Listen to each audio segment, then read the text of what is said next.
Break के बाद एक बार फिर से आपका स्वागत है और टैक्स गुरु का एक स्पेशल एपिसोड जहां हम चर्चा कर रहे हैं कि बजट में की गई घोषणाओं के बाद अब आपकी ज़िंदगी पर क्या असर पड़ेगा और उन घोषणाओं से जो भी सवाल उपजे हैं हर उस सवाल का आपको ठोस जवाब दिया जा रहा है। और हमारे साथ दर्शक हैं जो काफ़ी इन्फॉर्म्ड हैं, टैक्स की व्यवस्था पर पैनी नज़र रखते हैं और सभी सवालों का जवाब देने के लिए हमारे साथ जाने माने टैक्स एक्सपर्ट हैं शरद कोहली साहब, जो अब किसी परिचय के मोहताज नहीं है। कोहली साहब, बजट ब्रेक पर जाने से पहले हम लोग चर्चा कर रहे थे कि अब आपको by default new tax regime दिखेगा। तो पहले एक फॉर्म होता था जो हम भरते थे अगर हमको न्यू पे जाना है, तो वैसे बाय डिफ़ॉल्ट पहले हम ओल्ड रहते थे। तो अब बाय डिफ़ॉल्ट चूँकि न्यू है, लेकिन अब किसी को मन के नहीं हमको तो ओल्ड में बने रहना है, तो क्या उसी फॉर्म को भरना होगा? जी हाँ, जैसे ही ये पोर्टल पे अपडेट होगा, इनकम टैक्स पोर्टल पे सारी कैलकुलेशंस डाली जाएंगी। आपको याद होगा पहले लोग चूज़ करते थे तो फॉर्म 10(1)E होता था जिसको भरा जाता था, जिसको भर के आप चूज़ करते थे। तो ऐसा ही कोई फॉर्म अब नए पोर्टल पे लाया जाएगा। और बहुत सारे लोग, लक्ष्मण आपके सवाल से मुझे याद आया, बहुत सारे लोग ये पूछ रहे हैं कि साहब अब कैसे पता लगेगा हमें कहाँ जाना है, हमें सीए के पास जाना है या खुद कैलकुलेशन करें। तो पोर्टल पे कैलकुलेटर भी डाला जाएगा जिसमें आप अपनी फिगर डाल के देख सकते हैं कि आपके लिए कौन से रिजीम बेहतर है। और उसके लिए आपको फॉर्म चुनना होगा अगर आप ओल्ड में जाना चाहते हैं तो, और नहीं तो न्यू में आपके अपने हिसाब से। अब आप कुछ नहीं करेंगे तो आप न्यू में आ जाएंगे। और यही नहीं, जो लोग नौकरी करते हैं उनके जो एम्प्लॉयर्स जो टीडीएस काटते हैं वो नए के हिसाब से काटना शुरू कर देंगे। तो उनको वहाँ भी बताना पड़ेगा। एक और चीज़ मैं लोगों का सवाल लूँ, पहले ये था कि आपने ओल्ड को एक बार चुन के न्यू में चले गए तो आपको वापस आने का मौका नहीं मिलता था अगर आपको सैलरी से अलग कोई कमाई हो रही है तो। इसमें शायद कुछ बदलाव किया गया। इसमें बिजनेस वाले के लिए अभी भी रिस्ट्रिक्शन है, पर बाकी जो है इसके लिए कोई बहुत स्पष्ट रूप से अभी नहीं बताया गया है मेरे हिसाब से कि आप वापस, अगर हम पिछले वाले का लें उस हिसाब से तो आप हर साल स्विच कर सकते हैं। पर बिजनेस वाले के लिए आपको याद होगा वो एक बार वहां जाके वापस नहीं आ पाते थे। तो अगर हम उन्हीं रूल्स को यहाँ पर अप्लाई करते हैं, ओल्ड में चलेगा तो फिर न्यू में नहीं आ सकता बिजनेस वाला। पर सैलरी वाले के लिए ये चॉइस पहले तो थी, मैं उम्मीद करता हूँ अब पहले वाले जो चॉइस तो ये था कि आप तो आ गए सरकार के जो नए प्रावधान में, तो वापस जाने के कोई मौका दिया जाए। इसमें मौका देना चाहिए क्योंकि ओल्ड में गए तो वापस सरकार चाहती है कि न्यू में लोग आए। खैर, इस पर बातचीत करें। लेकिन इसमें बजट में कई सारे ऐलान किए गए जो new tax regime old tax regime से अलग हट करते, वैसे भी कुछ सवाल लेते हैं।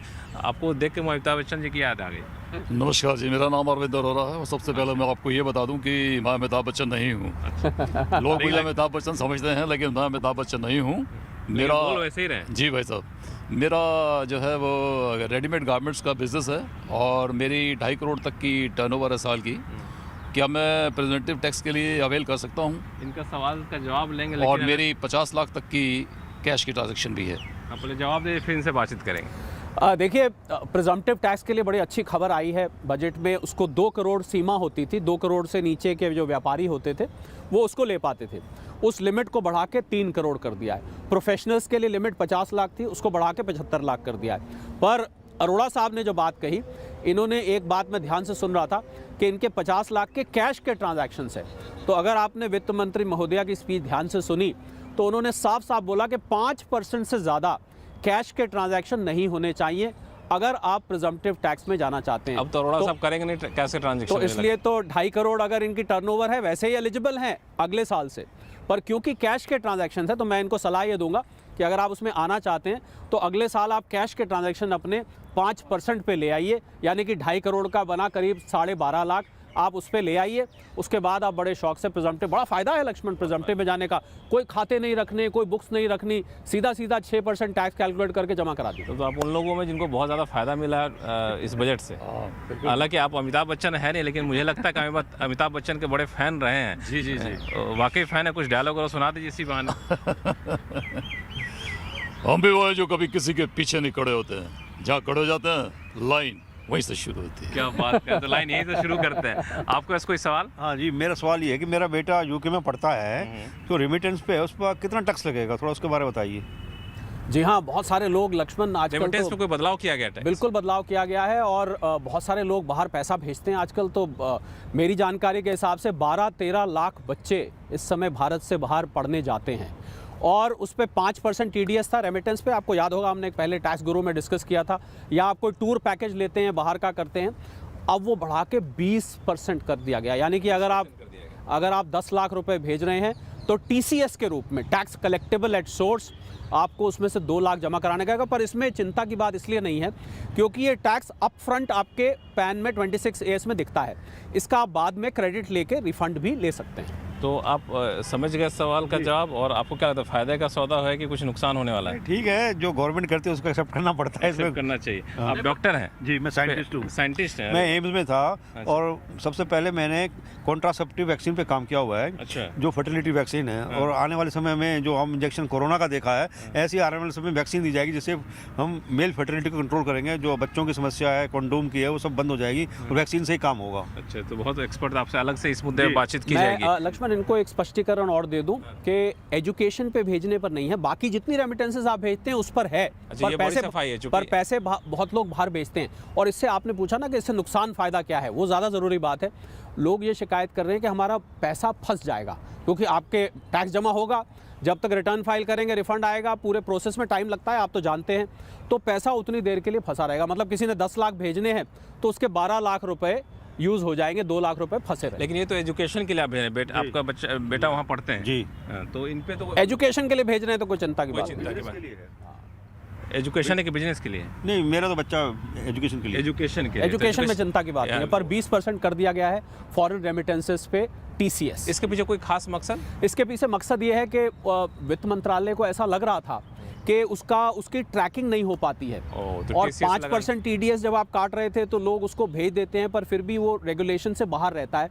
अब जब 20% होगा तो अपने आप लोगों को डिस्क्लोज करना पड़ेगा, और सरकार के पास टैक्स पहले ही आ जाएगा अगर उस पर बनता है तो। क्योंकि मान लीजिए उस पर 20% बनता है, आपने तो 5% लिया है, वो एस्केप हो जाता है, बाद में फिर प्रोसीडिंग्स चलती मुझे है। लगता है कि मनी लॉन्ड्रिंग पे भी कंट्रोल होगा। जो बिल्कुल, मनी लॉन्ड्रिंग पे भी मेन कंट्रोल प्रॉब्लम मनी होगा। लॉन्ड्रिंग की होती है। आप बहुत गौर से सुन रही हैं, आपके मन में कोई सवाल नहीं है? सर, मैं ये पूछना चाहती हूँ कि बीइंग अ वुमेन हमें इस बजट से क्या बेनिफिट्स हो रहे हैं? ये सवाल बहुत जायज़ है, चूँकि वित्त मंत्री भी महिला हैं, और प्रधानमंत्री ने कहा था कि महिला वित्त मंत्री, महिला राष्ट्रपति, तो ये सत्र बड़ा उपयोगी होगा उनके और सब महिलाएं, लक्ष्मण, कल जब बजट स्पीच उस दिन आ रही थी तो सब महिलाएं उसको बहुत गौर से सुन रही थी कि शायद कोई अनाउंसमेंट आए, पर महिलाओं के लिए टैक्स में ऐसा कोई प्रावधान अभी भी नहीं आया है।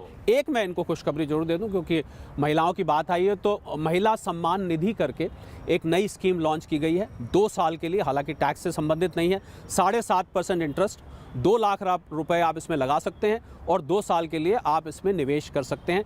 टैक्स में अफसोस है कि मुझे कोई ऐसी हालांकि चीज़ नहीं खुशी इस दिखाई बात से हो जानी चाहिए खुशी इस बात से हो जानी चाहिए कि वित्त मंत्री महिला है, उन्होंने बजट पेश किया, ये भी तो खुशी का हाँ, मौका ये है। एक बहुत बड़ी खुशी की बात है कि जितने लोगों के प्रावधान आए एक महिला के मुख से निकल के आए। महिला के मुख से निकल गए। आप कुछ पूछना चाहते हैं? सर, मैं एक छोटा व्यापारी हूँ और मेरी annual income less than 20 lakh rupees है, तो मैं GST के दायरे में नहीं आता हूँ।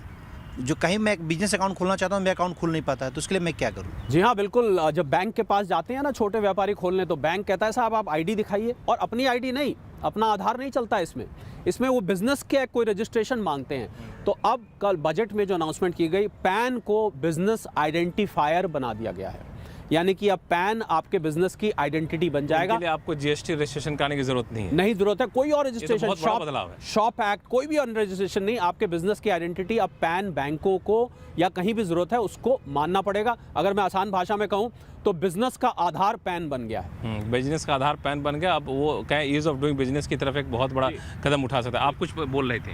सर, ये मेरा कंसल्टेंसी का बिज़नेस है, और मैंने 22 तक का अपना रिटर्न भर दिया था, तो अब उससे कुछ फ़ायदा मुझे इस बजट से मिलेगा या नहीं मिलेगा? देखिए, कंसल्टेंसी बिजनेस है, आपने पिछले साल के रिटर्न फाइल करिए, आपका टैक्स कटा था? हाँ, कटा था। टैक्स कटा था। टैक्स इस साल कटा है, पिछले साल कटा है? नहीं, अब कट गया ना सर। हाँ, तो देखिए ये बहुत सारे लोग इसमें फंस जाते हैं।